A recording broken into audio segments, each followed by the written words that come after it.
Punk Men is an edgy, disconnected cut that is polished into a punk, active, or business look with your choice of Surface Men's styling product. Welcome to Surface Polished Punk Men. We're using the TRINITY tonic to help us with our sectioning and help protect the hair.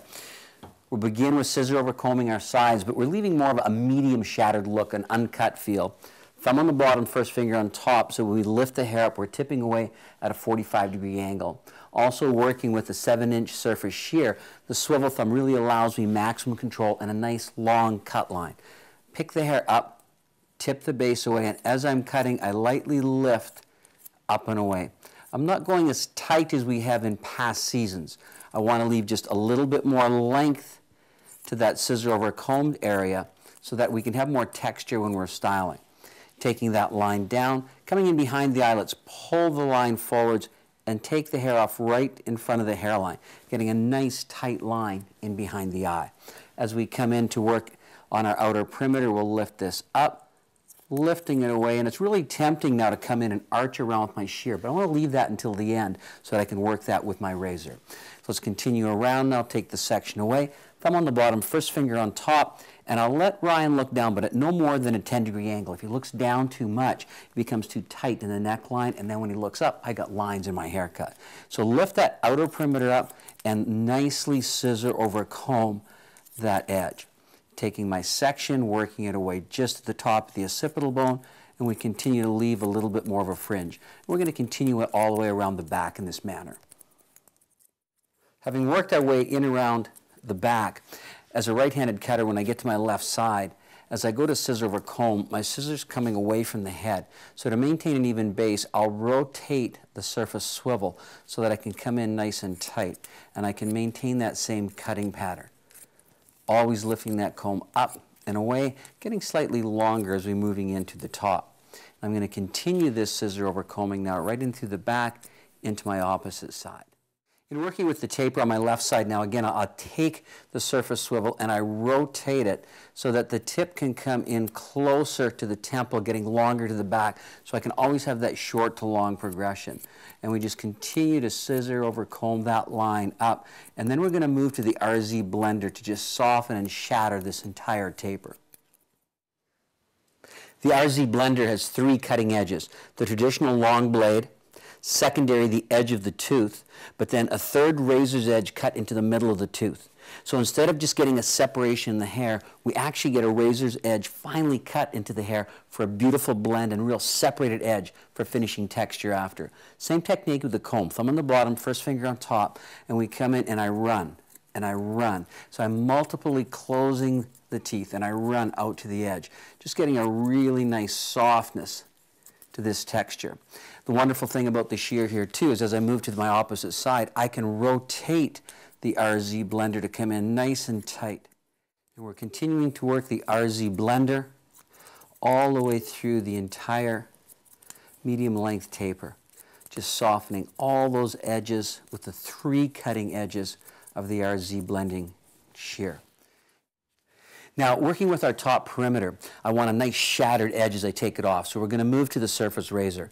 The silica guard gives me maximum protection, and I've sectioned it right through my part line to the back. That becomes my guide. Let's drop this line over, and I want a real deep edge to that, so it's a long stroke that I take it with forwards, letting that disconnection fall across. Elevate slightly to take some of the weight away, and let's move that line all forwards, coming down right to about the top of the brow. So taking that all the way across. As we move to the opposite side, picking that guide up. This is my heavier weight side, so I'm using a longer stroke to get a softer edge on the hair.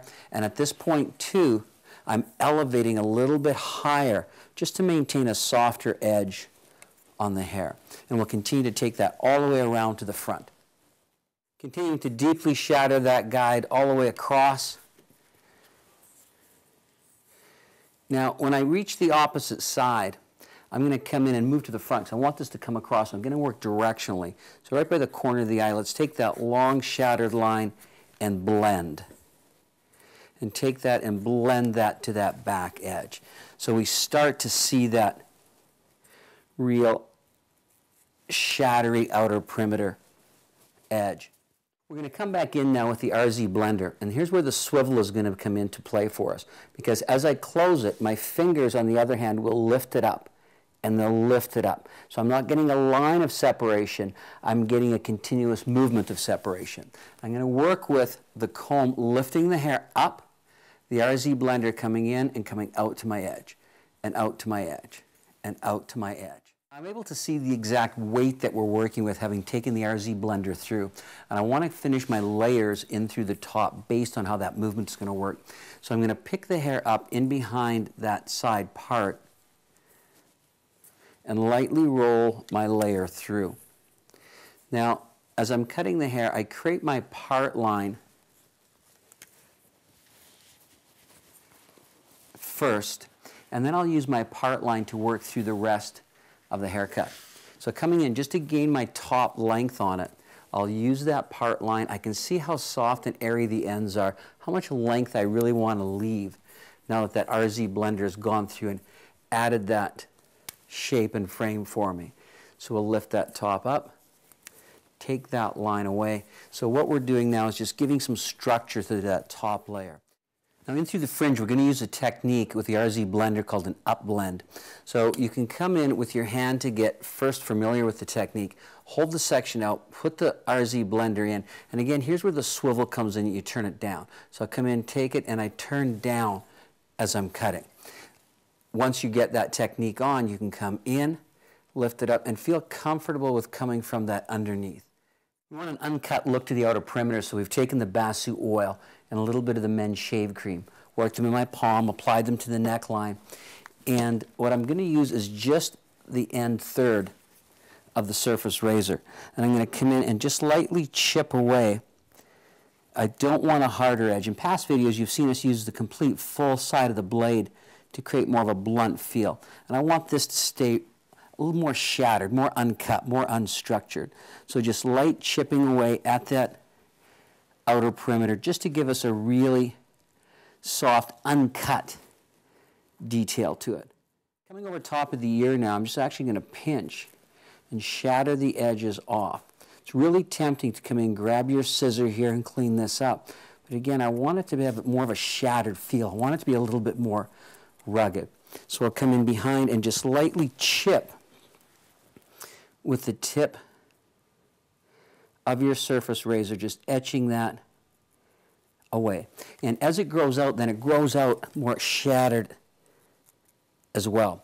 Thumb on the bottom, first finger on top, and I'm going to come in and I'm going to lightly dust the sideburn area. I like the rugged edge of the feel of the uncut beard, so instead of using my scissor here, I'm using my razor to really detail that line. So let's come into that opposite side, checking through our outer perimeter, shattering that edge off, and I can come in and just lightly pick that hair up and piece it away, ending with a really uncut type of feel to the haircut. The final touches, I'll just do a light dusting of my razor on my sides in the direction that I'm going to want them to fall. Key points to our haircut here today is, first of all, leaving a medium length to our scissor over comb, then the RZ blender to get a soft shattered edge, which you'll see us detail out in that polished punk feel. Then as we came through and we worked and we shattered the outer perimeter line off, using a deep shattered edge with that razor to really get the separation. Another key thing then was taking the RZ blender and really airing out the top directionally for us, working from underneath out. And then remember, coming back in and taking the length off through the crown, so I'm shorter in through the top, coming out to my length in through the front. Now, if he's a polished punk businessman, absolutely working with the surface hard gel. The key with the surface hard gel is to make sure the hand is damp first because it's water activated. He can then pull it through and watch, because of having taken the weight away with the RZ blender, how easy it is to have him ready for the office. I mean, the hard gel just comes in, gives us a really nice sculpted look. But Ryan today wants to be more of a polished punk surface man. So what we're going to work with is the styling mud, working it from base to ends, and then I'm going to blow dry that fiber right into his hair. When blow drying the men's hair, make sure you just use your hand to knock the hair around loosely so that they see how easy it is. You don't really have to use that brush to finish. Taking the Surface Men's Dry Wax, the Basu oil melts the carnauba wax to make it unbelievably pliable, and then go in and just work the areas that the RZ blender has created that texture. One of the things that you'll love to see here is wearing the hair down, or watch this. As soon as you take it and you push it up, remember the area that we took the RZ blender and we rolled it from underneath up? Those short pieces, just push it up and away. Welcome to Surface Polished Punk Men.